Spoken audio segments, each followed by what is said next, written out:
Magandang araw po sa ating lahat.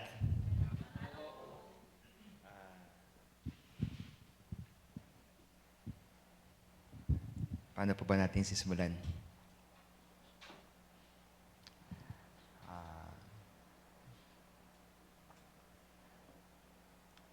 Actually, si brother po ay babalik. Pero sikreto po namin ito eh. Siya po ay babalik. At sabi niya, Pastor, kikita-kita po tayo sa kabilang mundo. Ay, matagal pa yan ha.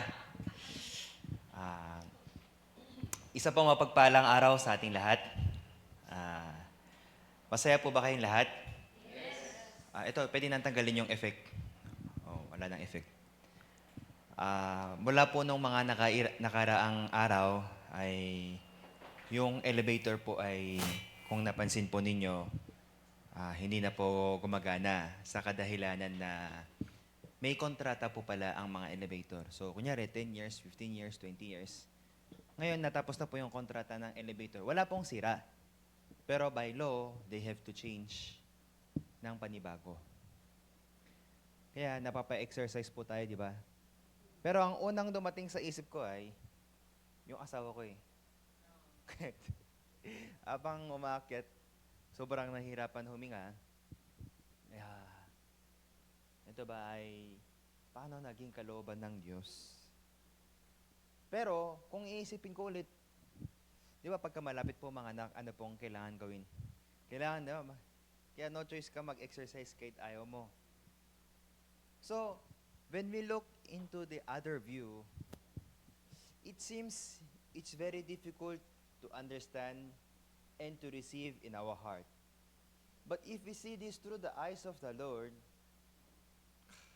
hindi ko man maintindihan, but there is still the will of God. So for some people, ang hirap naman umakyat dito, nakakapagod wala akong magagawa. Pero, si asawa ko ay, sa pamamagitan na ito, nakakapag-exercise. And then, the other thing is, si Hayon naman. Ang hirap naman, dala-dala itong batang ito hanggang 5th floor Pero alam niyo yung si Hayon, kaya niyang umakyat mula sa baba hanggang sa 5th floor nang walang hawak. Sa tingin ng ibang tao, kawawa naman si Hayon. But for us, kaming nanay at tatay, kasi pagdating sa 5th floor, pagod na, di ba? Ready to sleep, Pwede nang matulog ng mahimbing, mahirap pa magpatulog ng bata. So, if we look into our first view, second view, it may seems like difficult, very hard to understand, unacceptable. But if we look at to the other eyes, to the other view, maganda pala ito Kaya, si Hayon ay, kung pwedeng ulamin, crispy pata, laki ng patay.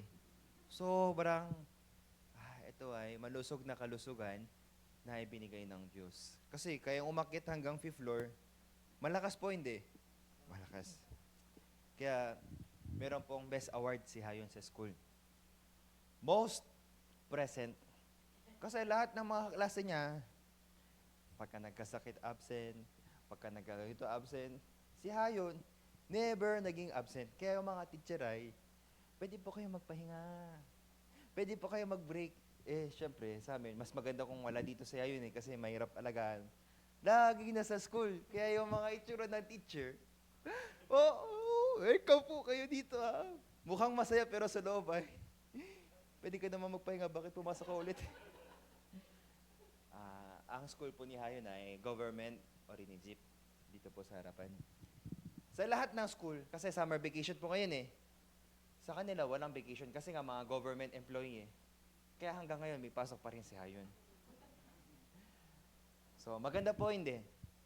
Maganda. So there are times we may not understand, maganda pa rin. Marami po mga kapatiran po natin na nasa Pilipinas po. Si Sister Chris, kahapon, umalis. Sister Eloisa, kahapon, umalis. Brother Ram kahapon umalis. At meron din po mga aalis. At meron din po mga babalik. Kaya, people go, people come. Kaya sabi ko, naku, paano ba yan pagka wala na si brother? Baka hindi ko na makita si Sister Isten, ha? Baka hindi ko na makita si Sister Dalia. Hindi naman po si Brother Vincent yung pinunta natin, tama po ba? Sino po yung pinunta natin? Baka sabihin nyo si Hayon, ha? Hindi rin si Hayon, hindi rin si Brother Vincent, kundi ang pinuntahan po natin ay ang ating Panginoon. Amen po ba? Kaya kahit ako ay umalis, pupunta pa rin kayo, tama po ba? Kasi pag ganun, ako na yung maging Diyos eh. Wala na yung si Pastor Joshua. Siguro pagka ako ay umalis, sabi ni Brother Nishik, Pastor, double celebration po yan. Kasi malulungkot at matutuwa. Ay, ganun ba? Anong klaseng meaning yan? Anyways, ako po ay nagpapasalamat na nakasama po natin si Brother Vincent sa loob po ng 1 taon. At meron pong mga iba, mga kasama pa po natin. Kunyari si Sister Thea, si Brother Vincent, Brother Deshik, Brother Emerson. Yung iba nasa ibang lugar na po kasi meron pong new vision of our servant of God to reach the whole Korea. So, meron po tayo mga iba't ibang lugar. Do you know, we have our Philippine church and branch. Daejeon, Daegu, Busan, Gwangju, Chuncheon, Jecheon, and many more. Maganda po, hindi? Kahit saan po kayong pumuntang ibang lugar, pwedeng-pwede po kayong bumisita doon sa bawat lugar po natin. Ngayong araw, gusto ko pong simulan ang ating mensahe sa pamamagitan po ng isang tanong. Pero itong tanong po na ito ay hindi tanong na galing sa akin, kundi tanong na galing sa ating Panginoon. Pero itong tanong na ito ay matagal na nakasulat sa Biblia na sinasabi, nasaan ka? So, basahin po natin, Genesis chapter 3, mula po, verse 8. At narinig nila ang tinig ng Panginoong Diyos na lumalakad sa halamanan sa kulimlim ng araw at nagtago ang lalaki at ang kanyang asawa sa harapan ng Panginoong Diyos sa pagitan ng punong kahoy sa halamanan. So, para magkaroon po tayo ng kaunting kaintindihan, para maintindihan po natin ang ating context for today. So this is the scenario wherein si Adam at Eva sila po ay nasa loob ng lugar ng Garden of Eden. Pero isang araw, sila po ay nagkasala. Tama po ba? Kasi sabi ng Panginoon, sa lahat ng puno, pwede mong kainin. Huwag lang sa puno ng saging, mansanas, durian, baka galing sa, Jensen puno ng, basahin po natin, Genesis chapter 3, verse 16. Basahin po natin.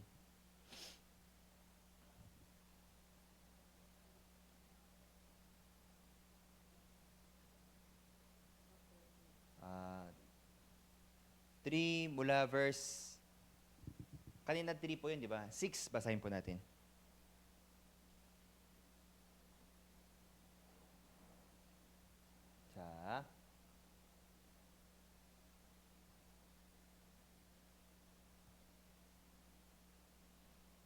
Balik po tayo, Genesis chapter 2, verse 16.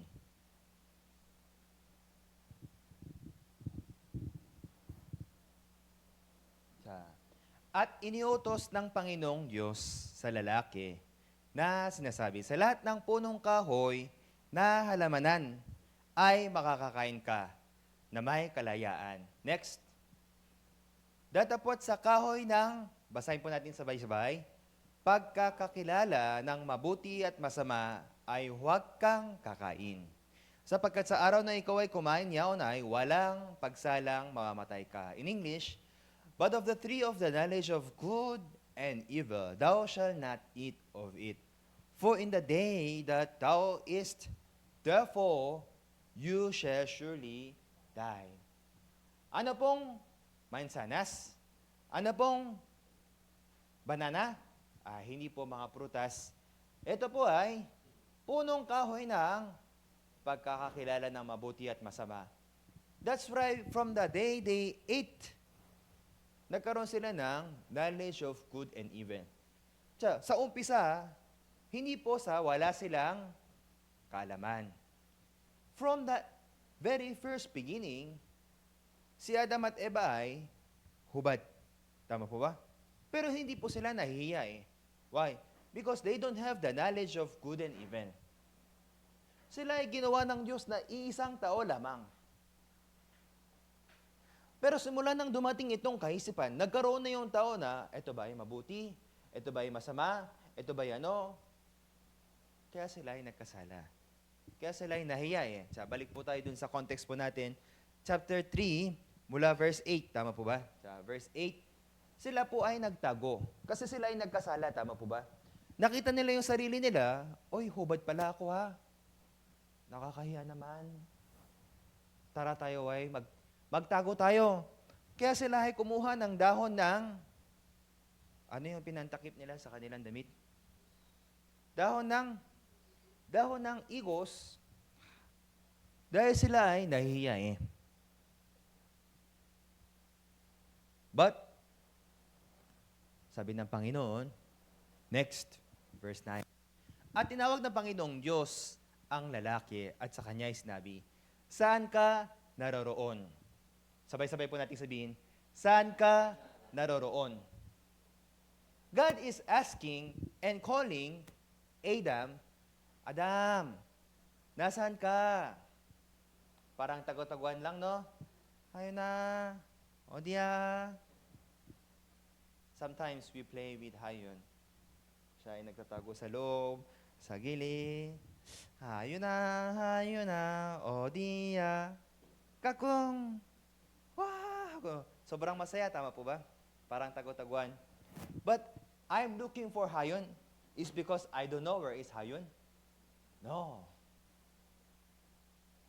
Now, God is asking, Adam, saan ka naroroon? Is because God does not know kung nasaan si Adam? No. Ang Diyos ang lumikha ng lugar ng Eden. Maintindihan po ba natin? Ang Diyos ang lumikha sa atin. Ang Diyos ang nagbigay ng lahat ng bagay sa atin. Ngayon, hindi ba alam ng Diyos? God knows. Amen? God knows kung nasaan si Adam. Now, the question is, kung alam ng Panginoon kung nasaan si Adam, bakit tinatanong ng Panginoon, nasaan ka? Adam, saan ka nagtatago? Hindi ba alam ng Diyos? Alam ng Diyos. Now, this question is not only a question to Adam. God is also asking, Emerson, nasaan ka? Nikki, nasaan ka, Nikki? Oh, oras ang service ha, ikaw ha, nasaan ka? Deshik, nasaan ka? Teya, nasaan ka? God is looking for us. Amen? But God is looking for us is not because He don't know where we are. But the real question is, why? God is looking for us. Everyone, pwede po ba nating tanungin sa ating sarili? Let's ask ourselves, because we are standing in front of the Lord, and we speak in front of the Lord, then why God is looking for me? Is it because God doesn't know where am I? Hindi ba alam ng Diyos? Alam ng Diyos. Ang sabi ng Panginoon, ako ang nagbigay ng liwanag, ako din ang nagbigay ng dilim. Ibig sabihin, kung ang Diyos ang nagbigay ng sakit, siya din yung magpapagamot. Tama po ba? Kung siya yung nagbigay ng kahirapan, siya rin yung nagbigay ng kapayapaan. Amen? Then why God is asking? That is our topic for today. Okay po ba? Now, the answer is, God is asking where you are is not because He don't know where we are. God is asking where you are because God wants you. Amen? God wants you and He wants you to be with God. God wants you to be one with God. We are united with God. Isa lang tayo sa Diyos. Is there any one of you felt awkward? Alam niyo po yung term na awkward? Awkward. Okay. Let me share you a short story. You know, in our church, sometimes,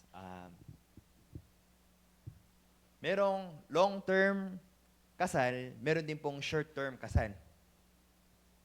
Because we believe this kasal is made not through because I like you, because you like me. This is made through by faith. So kami din ng mag-asawa kami. So meron din mga similar case. You already heard our story, tama po ba? Kasi pagka kinento ko po ngayon, magiging love story yung ating message. Okay? If you want to know more about this story, PM is the key. Okay? There is a similar couple with us. Kinasal within a week. So, hindi sila masyado makakilala, ikinasal po sila. Kasi kami po mag-asawa, ikinasal din po kami in less than 2 weeks. Kaya nung unang nag-honeymoon kami, yung hotel po namin ay,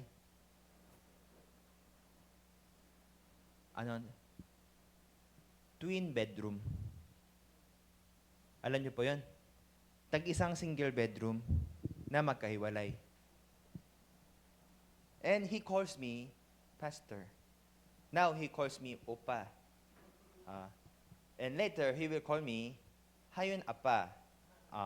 But as of now, she calls me sometimes Joshua, sometimes opa. But that time, Pastor Joshua, kasi medyo hindi pa awkward pa eh. Naintindihan po niyo? Sila rin, almost similar case with us. Short term lang, kinasal, pero after their honeymoon, etong si lalaki, biglang nagkaroon ng project. So, nagkaroon siya ng staff ng Gracia Square. Tumulong.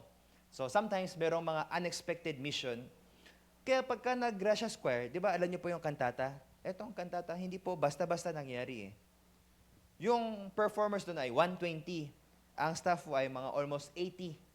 So, they are almost 200. Yung mga nakatry na tumulong sa pagsaset. Alam po ninyo. They have around 8 buses. 7 truck, 8 truck para sa mga props. Sobrang dami. They have to help. Kaya after 1 month kantata, bumalik siya. Kaya nung nagkita sila ng asawa niya, nahiya siya eh. Alam niyo na po yung awkward? Ganitong awkward. Yes. Now, why am I sharing this awkward? God is looking for you because God wants to use you and He wants to be with us. Because actually, in the first place, we are one with God. Naintindihan po yun? Alam mo, si Sister Dali, anak niya si Iser. Pero mga 15 years, 20 years, halimbawa lang, hindi nakasama. Tapos nung lumaki na, tsaka lang nakasama, yung anak ko talaga na ngayon yun. Medyo awkward konti. Ito ba yung nanay ko? Ito ba yung anak ko? Naintindihan po niyo yung story? In the first place, we are one with God. But because of sin that separated us with God, nahihiya. Naintindihan po niyo? Nahihiya. Kailan po kayo nahihiya? Pagka may kasalanan na ginawa. Tama po ba? So in Korean, we have this term. Isang araw, ginising ko po si James. Oh, sobra siya nagulat. Oh, kaya ako natakot eh. Naku. Kaya sa isip ng mga Korean culture, if they touch you, tas parang na-nervous ka, kinabahan ka, parang may ginawang kasalanan to Kasi, magiging nervous ka ba kung may ginawa ka masama?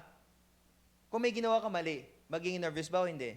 Hindi, di ba? Kunyari, nag-exam ka, tas nag-cheat ka pala. Are you proud of that? No, medyo nahiya, di ba? May pera ka, Binigay mo yung pera mo. Oh, pang merienda mo ha, pang merienda mo ha. Pero yung pera na yun, galing pala sa kupit. Galing pa yun sa scam. Oh, masaya ka ba? Ibigay yung pera po na yun. No eh. Pero itong pera na to, galing sa pinaghirapan mo. You are proud. Ito po, brother. Ito po, sister. Kain po tayo. You are so proud of it. Tama po ba? Pero yung pera na yun na hindi galing sa'yo, galing sa iba, galing sa patong mo, galing sa scam mo, galing sa ano. Masaya po ba? No. Naintindihan po niyo yung gusto ko pong sabihin? We are one with God, but because of sin, we are separated. Now, God is asking, where are you? Kasi si Adam ay nagkasala. Nahiya siya eh. Naintindihan po ninyo? Kaya gusto niyang magtago. Bakit ka magtatago? Bakit ka mahiya? May ginawa ka bang mali? May ginawa ka bang masama? Wala po. Then, huwag kang mahiya. Huwag kang magtago. Tumayo ka ng merong malakas na puso. But Adam cannot. Why? He committed sin in front of God. God said, from the day you eat, you shall surely die. Pero siya ay tinokso ng babae, di ba? Hindi ka. Hindi ka mamamatay. Chapter 3, verse 1. Basahin po natin. Genesis chapter 3, verse 1. Merong tukso eh. Tama po yung term na tukso. Ano po sa English yung tukso? Temptation. Oh. Na-temptation na po ba kayo? Na-tempt na po ba kayo? Natukso na po ba kayo? Mula ngayon, ako magda-diet na ako, tapos biglang merong chicken.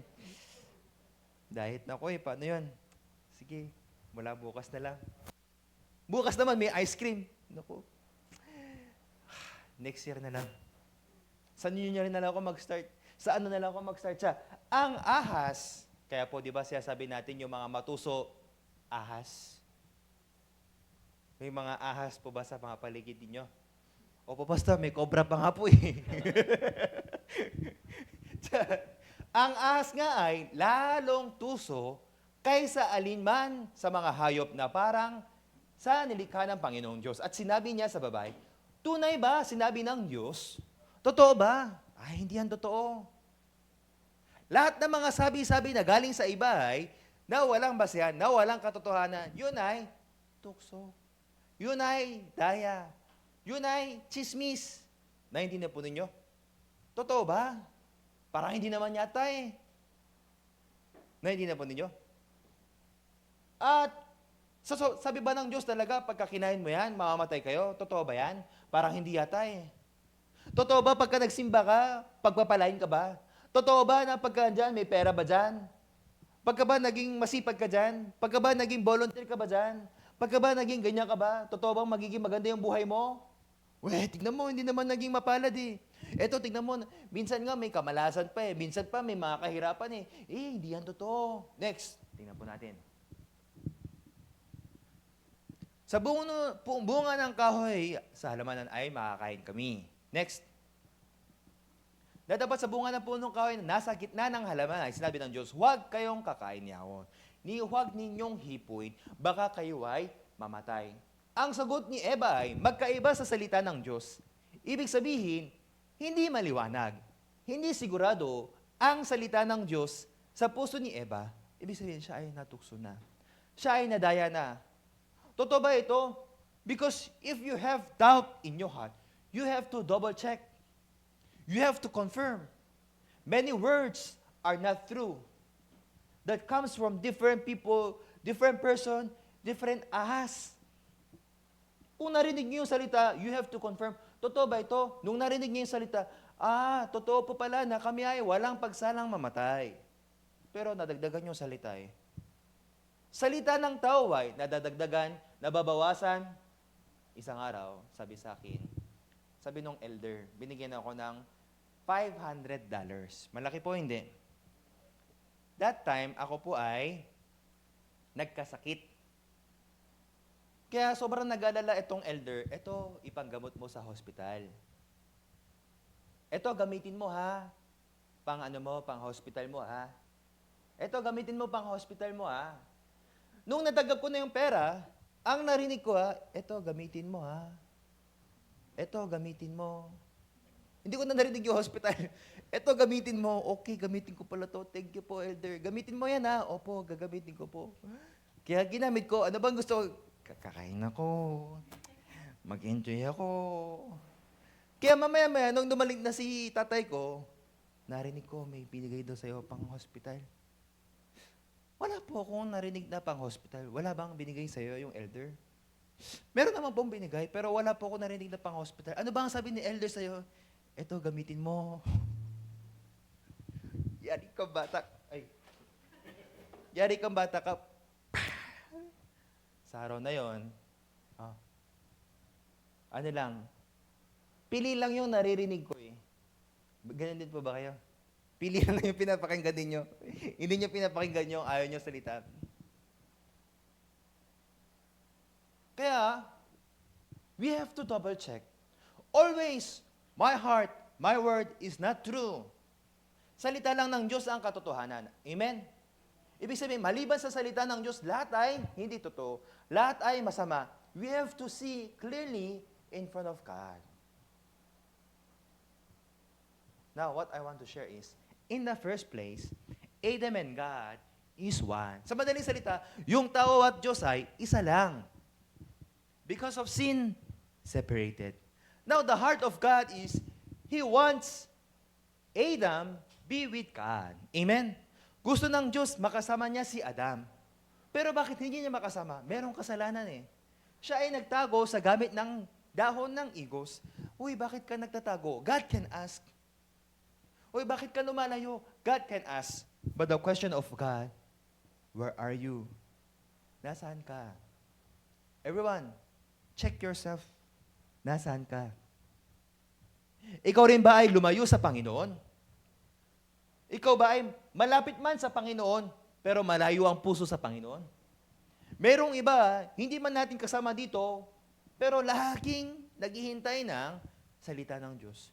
Merong iba, nasa simbahan, pero malayo ang puso sa Diyos. Nowadays, dami kong nakikita mga nagaway sa Facebook. Nakikita nyo rin po ba? Oh, puro kayo Facebook ha. Nakikita nyo po yung mga... Actually, ako rin po, lagi po ako nagpe-Facebook, pero may purpose, okay?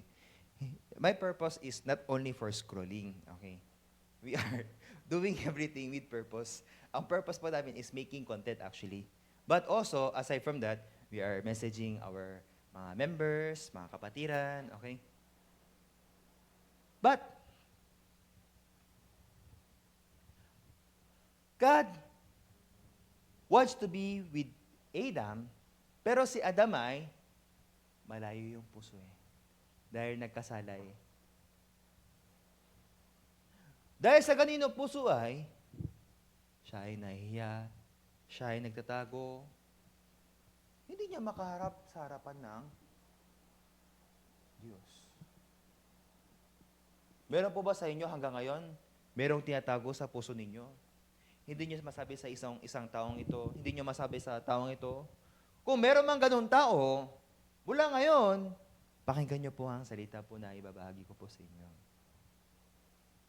You know, God called Adam, where are you? Because God wants to be with Adam. God wants to use Adam. Today, God wants you to be with God. Amen? God wants you to use as an instrument of God. Pero bakit tayo lumalayo? Kasi sa puso natin, meron tayong hiya eh. Naintindihan po ba ninyo? Meron tayong tinatagong, hindi ako naging tapat sa Diyos. Meron daw po mga OFW, pagka nasa Korea, nagkakaroon ng ibang pamilya. Kaya dami mga nag-away sa Philippines, Korea. Oh. Kaya pagka nakikita ko yung mga ganitong bagay, actually, nalulungkot din po ako. Kaya hindi kayang humarap ng tapat sa asawa. Tama po ba? Kung ako, wala naman akong ginawang masama, mahiya ba ako sa asawa ko? Hindi po, di ba? Kung walang ginawang masama sa ibang mga kasama, mahiya ba? Naintindihan niyo po ba yung mensahe po natin ngayon? Si Adam, sa harapan ng Diyos, sobrang nahiya. Ako, hindi hindi ako karapat-dapat sa harapan ng Diyos. Ako, nagkasala ako hindi ako naging tapat sa Diyos. Today also, a lot of people living the spiritual life like Adam. Ako, hindi ako naging tapat sa Diyos. Ako, hindi ako naging mabuti sa harapan ng Diyos. Kaya pagka humaharap sa harapan ng Diyos, merong hiya sa puso. Hindi ako nakakapagbigay sa Diyos. Hindi ako nakakapagbigay ng oras. Hindi ako nakakapagserbisyo. Bakit? Mas na-enjoy ko itong laman. Mas pinipili kong pumunta sa pakikipagbisyo man, pakikipagbarkada man, kaysa sa nagsisilbi ako para sa Diyos, kaysa ako ay naghahayo-hayo, kaysa ako nagbo-volunteer, kaysa ako naglilinis. Kaya pag ako humarap sa harapan ng Diyos, Panginoon, yung puso ko po ay, hindi po ako naging mabuti sa inyo. Mas maraming beses pinili ko po yung laman kaysa salita. Hindi po ako nagigising na umaga. Hindi po ako nakakapagbasa ng Biblia. Hindi po ako nakakanalangin sa inyo. Hinahanap ko lang ko kaya pag may kailangan ako, ako tawag to talaga. Lord, patawarin niyo po ako. Pwede niyo po ba ako patawarin yung taong katulad ko? Hindi po ako talaga pwede po patawarin. Lord, Meron ganito mga tao. Naintindihan po ninyo? Meron din pong ganong puso sa inyo? Kung meron man kayong ganong puso, try to think once again the heart of God. God is looking for you because He wants to be with you. Hindi tayo hinahanap ng Diyos dahil ikaw naging mabuti ka sa Panginoon, ha? No. Ikaw dahil naging mabait ka, dahil naging masunurin ka, dahil ikaw ay masipag sa church, tumutulong sa church, dahil ikaw nag-GNC, sige, ikaw yung tatanggapin ko. Ganun ba? No. Everyone, God is looking for all of us. Whether you do good or not, whether you are pure or not, God is looking for you and He wants to be with you. Amen? Then, God never look for us to condemn us. Ikaw, anak ka ba ng Diyos? Kristiyano ka ba, tapos ganyan yung ugali mo? Puro ka simbahan, puro ka post-post, tapos bukas makipag-away ka naman. Meron bang ganun sa inyo? Sabi nila, mula Monday hanggang Saturday, malademonyo daw, pero pagdating ng Sunday, nagiging anghel. Kung ganyang klaseng tao ka, huwag ka nang humarap sa harapan ko. But you know, God never condemns you. God is not looking for you para, ano po ba yung tamang term sa Tagalog ng condemn? Okay. O kaya, kumbaga, kinokonsensya. Naintindihan po yung konsensya? Kumbaga, nowadays, I'm having hard time to express my word. Kinokonsensya, pinupush. Ikaw, ganyan ka ba? Ikaw, ganyan ka? Naintindihan nyo? But, you know, Romans chapter 8, verse 1. Pwede po ba natin basahin? Romans chapter 8, verse 1.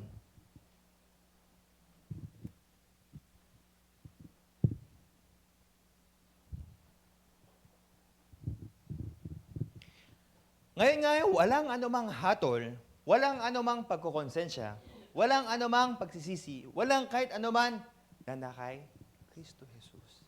Pero dahil yung puso ko ay nadaya, dahil yung puso ko ay naging malayo sa Diyos, laging merong kaisipan na, ako nakukonsensya ako, ganito ako. Do not look at yourself. Do not look at your actions. Because our actions, our words, ourselves can never be perfect in the eyes of God. Look only to Jesus. Amen? Because Jesus is only the one who is perfect in the eyes of God. O ikaw, ba't hindi ka na umatin ng Sunday? Pastor, pasensya na po kayo. Ilang Sunday na po kasi ako hindi nakakatin, kaya nahiya na po ako umatin ng Sunday. Baka hindi na po ako welcome dito. May mga ganito ibang tao. Ikaw, bakit di ka na bumibisita dito? Pastor, kasi po ganito. Tapos nahiya na sabihin na, Pastor, ganito. Nahiya na po ako sabihin na ganito. Bakit ikaw mahiya? Bakit ikaw ay lumalayo? God never calls you to condemn you. But He always calls you to correct you to walk in the right path. Amen?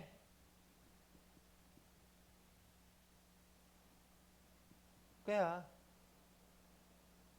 ang gusto ko pong ibahagi, God is also now today and tomorrow is asking, nasaan ka?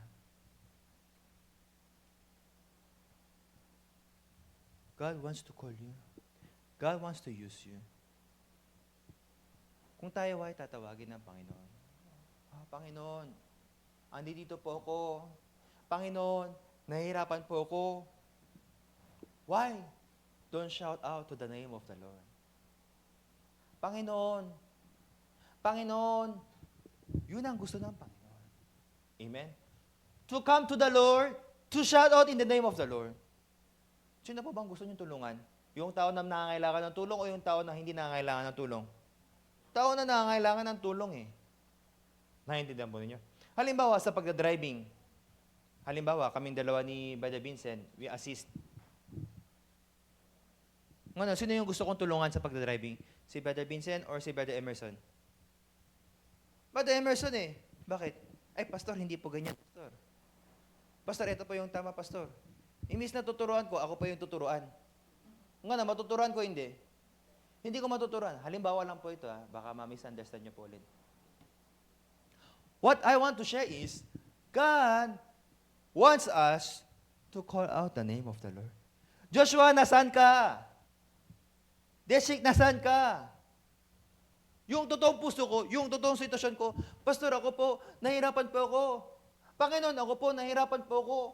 Panginoon, ako po, gusto ko na po magpahinga.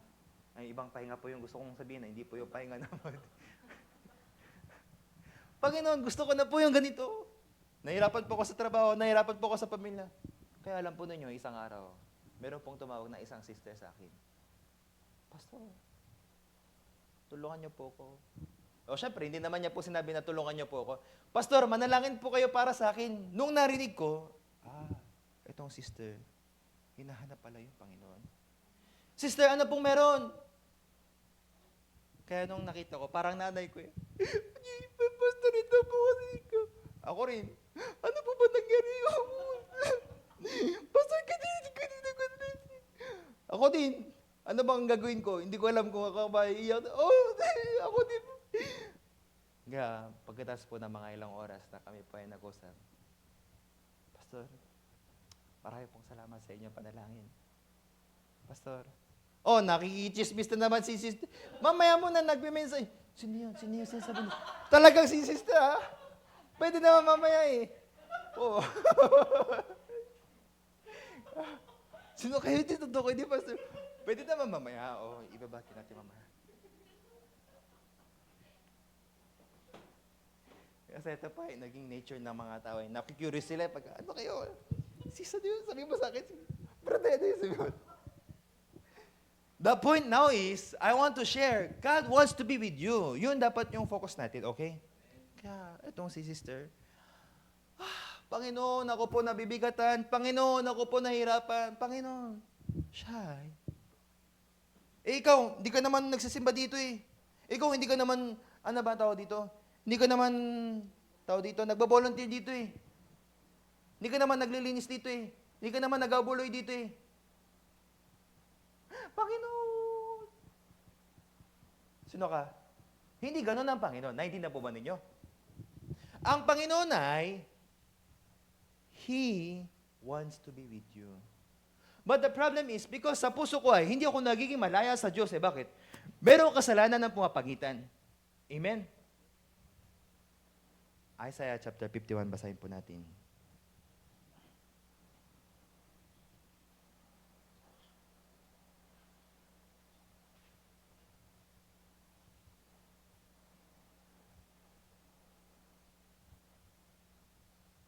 Verse 9.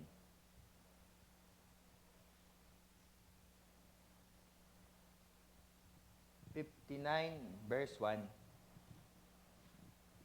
59 verse 1. Narito ang kamay ng Panginoon ay hindi umiksi na di makakapagligtas, ni man mahina ang kanyang pakinig na di makarinig. Sabay-sabay po nating basahin mula verse 2.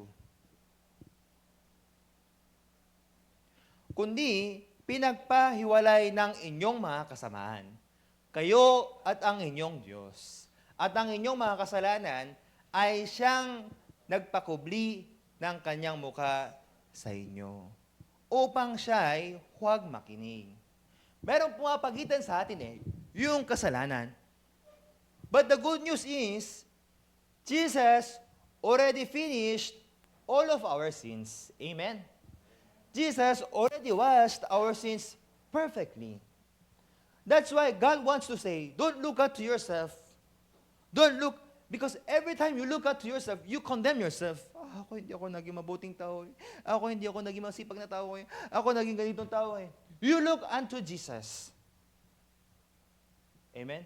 You look unto Jesus, who is the author and the finisher, who is the Alpha and Omega. Lahat ng bagay, si Jesus. When I look at Jesus, ako pala ay malinis. When I look at Jesus, I'm perfect. I'm washed. Amen? 1 Corinthians chapter 6, basahin po natin. When we look at Jesus, there is no more condemnation. In the eyes of Jesus, it is perfect, it is righteous, and it is eternal. Tingnan po natin. 1 Corinthians chapter 6, verse 11. At ganyan ang mga ilan sa inyo, ngunit nangahugasan na kayo. Ngunit binanal na kayo. Ngunit inaaring ganap na kayo sa pangalan ng Panginoong Hesukristo at sa Espiritu ng ating Diyos. Ngunit, bakit merong ngunit? Tingnan po natin yung verse 10. Ni ang mga magnanakaw, ni ang mga masasakim, ni ang mga manglalasing, ni ang mga magpapatungayaw, ni ang mga manlulupig, ay hindi magmamana ng kaharian ng Diyos. Kung ano na ako, magnanakaw din ako Lahat tayo magnanakaw Tama po ba? Tayo lahat masakim. Tayo lahat ay manglalasing. Ngunit, kahit na ikaw ay magnanakaw, kahit ikaw ay sakim, kahit ikaw ay masama, kahit ikaw ay ganitong klaseng tao, kahit na ikaw hindi tapat sa Diyos, kahit na ikaw ay may pagkukulang, ngunit, everyone, can you say, ngunit? Ngunit. Ibig sabihin, merong kabilang mundo Kahit na ganyan ka, ngunit, naintindihan nyo? Sige, kahit na walang pasok, ngunit, bayad pa rin. Di ba? Tama ba yan? Yung walang pasok, di ba? Pagka summer vacation. Summer vacation na ba? Ngunit, may sahod pa rin. Amen? Yun ang ibig sabihin ng ngunit Kahit na walang pasok, may sahod pa rin. Maganda o hindi? Maganda. Dapat di ba yung may mga pasok lang yung may mga sahod? Ngunit, may sahod pa rin. Ngunit, may bonus. May bonus ba rin? Ay, wala. Bakit walang bonus? Dapat pagka may bonus, babalato mo Naku, parang ayaw na magsabi. May bonus? Jacob, sa'yo. Meron bonus? Sa'yo. Bakit yung mga members natin walang mga bonus? Yung bonus ninyo, kunin nyo po sa langit Kahit na walang pasok, may bonus pa rin. Kahit na walang trabaho, may pasok pa rin. Ay, ano ba ito? Ano yung sasabihin ko? Kahit na walang trabaho, ngunit, may bayad pa rin. Maganda o hindi? Yes, ngunit, kahit masama ka, kahit ikaw ay magnanakaw, kahit ikaw ay ganyan, ngunit, ano ang sabi ng Panginoon? Verse 11, ngunit, nangahugasan na kayo. Amen? Ngunit, binanal na kayo. Ngunit, inaaring ganap na kayo. In the eyes of God, when we look unto Jesus, nangahugasan na. Diyos, nagkasala po ko Diyos, hindi po ako naging tapat Ngunit, nahugasan na kayo. Naintindihan, wala kaming pasok Ngunit, may bahid pa rin kayo. Wala po akong pasok ngayon Ngunit, may sahod pa rin kayo. May bonus pa rin. Maganda po hindi. Yes, kayo ay nagkulang. Kayo ay may kasalanan. Magnanakaw. Kahit na ganoon, in the eyes of God, ngunit, when you look at Jesus, nangahugasan na kayo. Amen. Ngunit, kayo ay binanal na. Amen? That is the good news of Jesus Christ. That's why when God is looking for Adam, hindi niya hinahanap si Adam para husgahan niya si Adam. Ikaw, sabi ko sa iyo, bakit hindi ka sa akin, bakit hindi ka nakinig, antikas ng ulo mo. No, that is not the God that we are believing. He is looking for Adam kasi alam ng Diyos si Adam ay lumalayo sa Panginoon eh. Bakit? Kasi may kasalanan. Alam ng Diyos ang kasalanan, yung nagpagitan ng relasyon ng Diyos at sa tao eh. Bakit ka lumalayo sa akin? Bakit ka humihiwalay sa akin? Kasi merong hindi nagustuhan, tama po ba? Ngayon, hindi maintindihan ni brother, bakit siya hindi nag-message sa'yo? Bakit siya hindi nagpaparamdam sa'yo? Siguro dahil merong isang bagay, naiintindihan mo ba? But the heart of God is never lumayo sa atin eh. Sino lang yung lumayo? Ako lang yung lumayo. Hindi tayo iniwan ng Diyos. Ako lang yung nangiwan sa Diyos. Laging andyan kasama yung Diyos, kasama natin. God is always there looking for us. Mula ng una pa lang hanggang sa katapusan, God is always there with you wherever you go. Sabi ng Panginoon, Joshua, hindi po ako Book of Joshua, chapter 1, basahin po natin. Si Joshua ay sobrang takot eh. Kasi nung namatay na si Moises, ako dapat yung mag-lead dito sa mga Israel. Natatakot siya eh. Kaya sabi ko kay Emerson, Emerson, mula ngayon, ikaw na yung mag-guide dito sa KFC ha. Ako, alis na ako. Pastor, hindi ko pa alam kung paano ko po yung gagawin dito. Hindi po ako marunong mag-Korean. Hindi po ako dito. Ikaw bahala dito ha. Ano ang sabi ng Panginoon? Basahin po natin. Joshua chapter 1, mula verse 9. Hindi ba kita inutusan? Ikaw ay magpalakas at magpakatapang na mabuti. Huwag kang matakot, ni mang lupaypay, sapagkat ang Panginoon mong Diyos ay sumasa iyo. Saan ka man? Pumaroon. Amen? Wherever you go, God is with you. God is looking for you. God is with you. Bakit ka natatakot? Yung Diyos kasama mo eh. Ikaw lang, hindi mo kasama ang Diyos. Amen? You know, every time I think of the heart of God, yung puso ko ay sobrang natutunaw. Sobrang laki pala ng pag-ibig ng Diyos. Ako lang yung humihiwalay sa Diyos. Ako lang yung lumalayo sa Diyos. Bakit? Kasi meron akong kaisipan, every time I look at myself, hindi ako naging mabuti sa Diyos eh. Hindi ako naging tapat sa Diyos eh. Hindi ako nakapagbigay ng oras. Minsan, di ba, na ano po tayo, tao dito, nahihiya. Nahihiya. Alam nyo, when I was in the Philippines, isang culture na talagang hindi ko makalimutan. Laging merong isang ulam na naiiwan. Hindi ko maintindihan, bakit may naiiwan? Pagka kumakain kami ng manok, may isang manok. Hindi pa pwedeng linisin na lang lahat. Nahihiya eh. Tama po ba yan? Or ako lang yung parang nakakaramdam ng ganun? Or merong ganung culture? Ako, ayaw ko yung may tira. Gusto ko lahat ubusin. Kahit nabusog na, kahapon we were in Blesses Inasal. Kahapon kasi busog po talaga sila, hindi nila makain. Pero, laging merong naiiwan, laging merong natitira. Kumain ka na ba? Opo, kumain na po ako. Pero kumain na o hindi pa? Hindi pa eh. Kaya isang araw nung bumisita po ako sa bahay ng isang kapatiran, Pastor, kumain na po kayo. Kain po tayo. Sakto, hindi po ako talaga kumain. Sige po, kain po tayo. Yung pala, wala pala siyang handa. Ito pala eh. Hindi pala ito ay tanong talaga, kumaga greeting lang. Pastor, kamusta na po kayo? Kain po tayo, Pastor. Yung pala, wala naman po talaga ang pagkain. Kumaga naging greeting lang. Pastor, kain po tayo. Pastor, ano po tayo?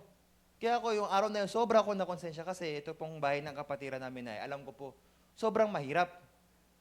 Kaya bumili ng, matagal na po itong panahon na, sarsi.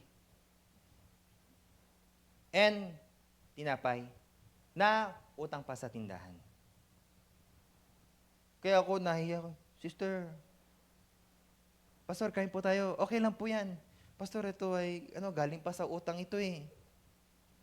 Imbis na magba-Bible study, ako na yung nakonsensya. Ako na yung napalayo sa Diyos. Paano po ako magsasalita ng salita ng Diyos? Ako ko talaga, Joshua, ikaw ha.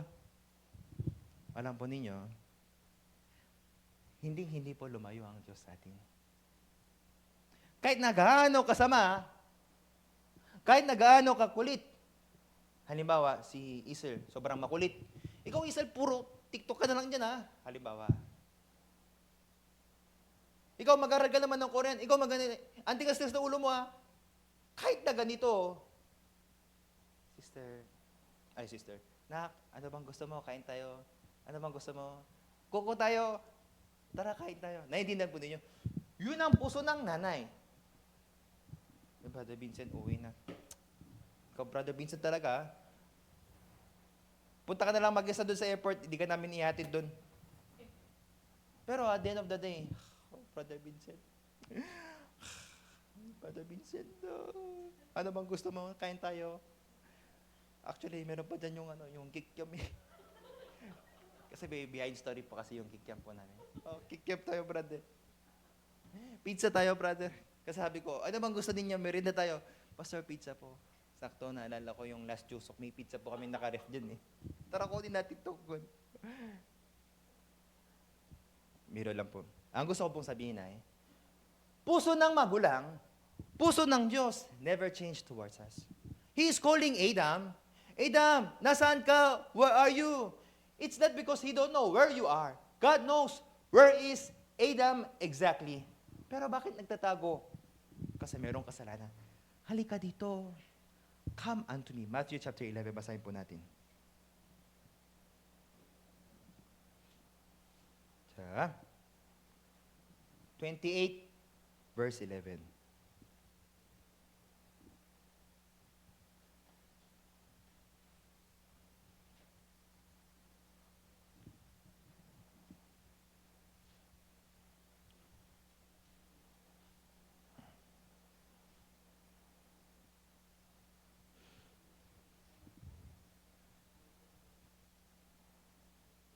찾았어요?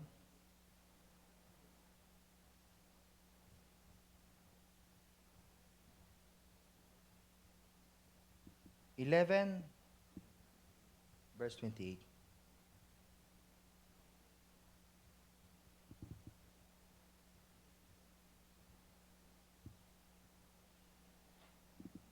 Diyan. Magsiparito kayo sa akin. Kayong lahat ng mga nangapapagal at nangabibigatang lupa. At kayo ay aking papagpahingain. Come unto me, all you that labor and are heavy laden, and I will give you rest. Next. Pasanin ninyo ang aking pamatok, at mag-aral kayo sa akin, sapagkat ako ay maamo at mapagkumbabang puso, at masusumpungan ninyo ang kapahingahan ng inyong mga kaluluwa. And you shall find rest. Come unto me, all you heavy laden, I will give you rest. Ang tunay na pahinga ay nasa Panginoon. Pero bakit ako lumalayo? Dahil sa kasalanan. Every time I look at myself, I distance myself to God.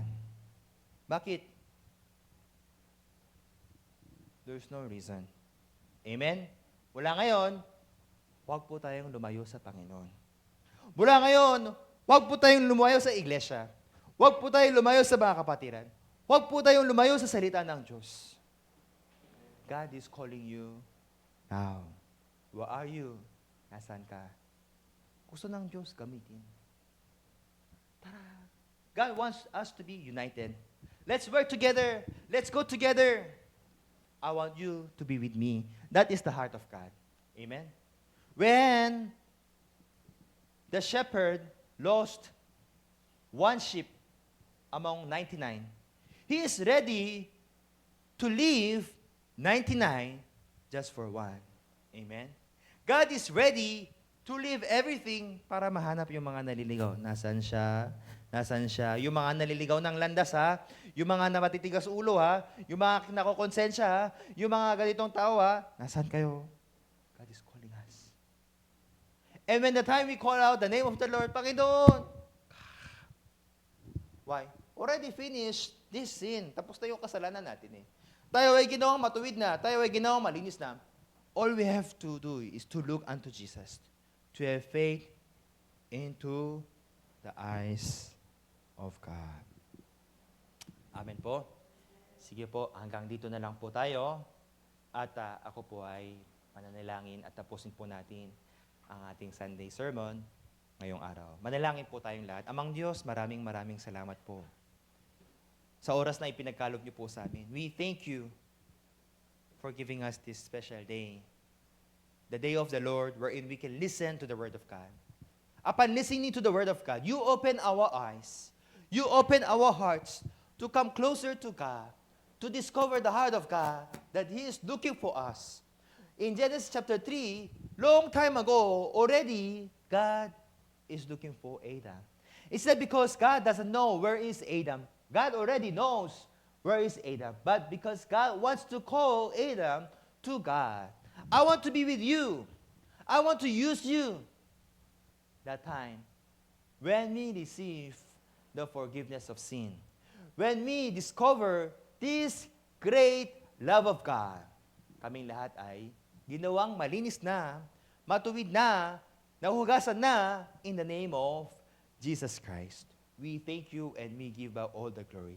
Kaya kami ay wala nang ibang dahilan para tumingin sa aming sarili, kundi tumingin sa Panginoon. When we look at to the eyes of God, we are already one with God and united with God.